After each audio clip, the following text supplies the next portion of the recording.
নমস্কাৰ সকলোকে অগ্নিনাভ শিৱ মন্দিৰলৈ স্বাগতম। আজি আপোনালোকক এক খুব সুন্দৰ সফলতাৰ কথা আপোনালোকক জনাব বিচাৰিছো। এখেত দুয়ো আহিছিলে আজি 5 দিনমান হৈছে ন, যোৱা শুক্ৰবাৰ আহিছিলে, কিন্তু তেওঁলোকে শুক্ৰবাৰে আহিছে, একেদিনে তেওঁলোকে সফলতা পালে। আপোনাৰ নামটো কওক। নাম শৰীফ আহমেদ। আপোনাৰ কওক। লীলা বেগম। হা, লীলা বেগম।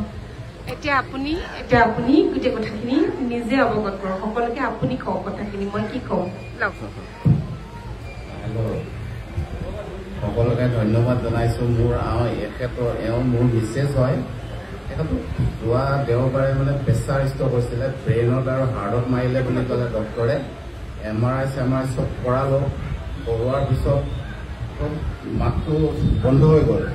তাৰপিছত ডক্টৰে কৈ দিলে অলৰেডি মাতটো ওলাব, কিন্তু 2-3 মাহ হয়তো 6 মাহ বছৰ লাগিব পাৰে। বহুত দৰৱ চৰব দিছে, ইনজেকশ্যন দিছে, একো ফল পোৱা নাছিলোঁ। মোক জয়সাগৰৰ মানুহ এগৰাকীয়ে ইয়ালৈ পঠিয়াইছিলে, আপুনি তালৈ যাওক, গৈ আপুনি বিশ্বাস কৰি যি কাম কৰিবলগীয়া সকলো কৰিব আৰু লগালগ আপুনি প্ৰমাণ পাই যাব। ঠিক তেনেকৈ সেই বিশ্বাস কৰি মই যি নিয়ম কানুন, মই মুছলমান মানুহ হয়, মই যি নিয়ম কানুন তেখেতসকলে দেখুৱাই দিলে সকলো কৰিলোঁ।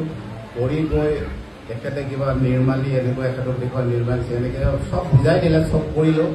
তাৰপিছত ইয়াৰ পৰা যোৱা প্ৰায় আধা ঘণ্টাৰ পিছতে তেখেতৰ সৰুকৈ চাউণ্ড এটা আহিছে। মই চাহ একাপ বা পৰঠা এটা খাওঁ বুলি ক'লে, কাণে কাণে শুনিছোঁ আৰু। তাৰপিছত যেতিয়া গধূলি 5:30-6টা বজাত স্পষ্ট মাত আহি গ'ল। ৰাতিপুৱা একদম আগৰ নিচিনা হৈ গ'ল, একদম এনেকুৱাই প্ৰমাণ। সেইকাৰণে মই ওপৰলৈ আৰু এখেতে গুচি যায়।